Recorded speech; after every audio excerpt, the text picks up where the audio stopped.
नमस्कार मित्रांनो.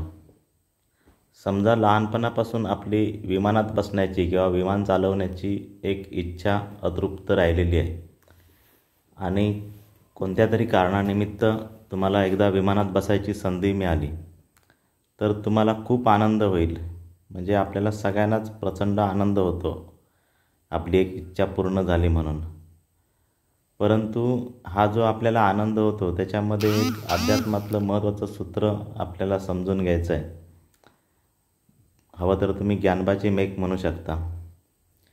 आपलं जे मन नियमित भरकटत असतं, अनेक विचारामध्ये गुंतलेलं असतं, जे काही केले आपल्याला स्थिर करता येत नाही, एकाग्र करता येत नाही, हे भरकटणारं मन स्वतःहून फक्त अशा वेळीच एकाग्र होतं ज्यावेळी त्याची एखादी अतृप्त इच्छा पूर्ण होते, ते स्थिर होतं. परंतु हे स्थिर होतं कुठे, तर त्याची एक बाय डिफॉल्ट जागा ठरलेली आहे स्थिर होण्याची, आणि ती जागा आपल्या आत्म्याच्या पायथ्याशी आहे.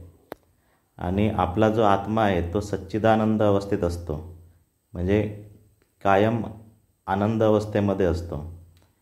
मग ज्याप्रमाणे एखाद्या आगीच्या गोळ्याकडे तुम्ही हात जवळ नेलात तर तुम्हाला गरम चटके जाणवणार, तशाच प्रकारे आपलं मन ज्यावेळी आपल्या आत्म्याच्या पायथ्याशी जातं त्यावेळी त्या आत्म्याची जी आनंद अवस्था असते ती आनंद अवस्था आपल्या मनामध्ये रिफ्लेक्ट होते. आपल्या मनाला त्या आनंदाची अनुभूती येते आणि बाह्यतः आपल्याला असं वाटतं की आपली एक इच्छा पूर्ण झाली म्हणून आपल्याला आनंद झालेला आहे.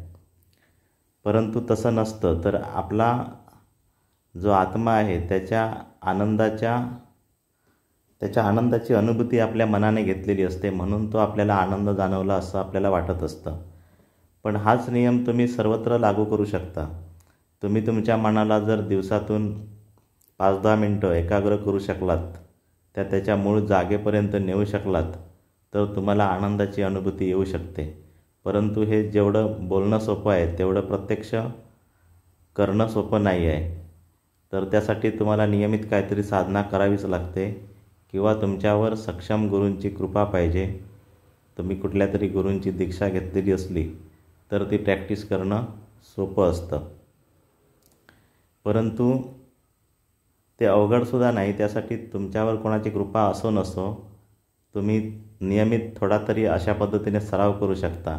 ज्याप्रमाणे तुम्ही विमानात बसल्यानंतर उंच गेल्यानंतर जमिनीवरचा भाग तटस्थपणे न्याहाळता, त्याचप्रकारे आपल्या मनात येणारे जे असंख्य विचार आहेत किंवा ज्या भावना आहेत त्या तुम्ही तटस्थपणे एका विशिष्ट उंचीला जाऊन न्याहाळण्याचा प्रयत्न करू शकता. एक त्याला हेलिकॉप्टर व्ह्यू म्हणू शकतो आपण. आणि ते न्याहाळत असताना त्याचा तुमच्या मनावर काहीही परिणाम होऊ न देता तुम्ही जेवढा तो तटस्थपणे न्याहाळाल तेवढा तुम्हाला आपलं मन आणि आपण वेगळं असल्याचं, आपण आणि आपलं शरीर वेगळं असल्याचं जाणवायला लागेल. आणि त्यातून पुढे एक अध्यात्माचा प्रवास आपला सुरू होतो.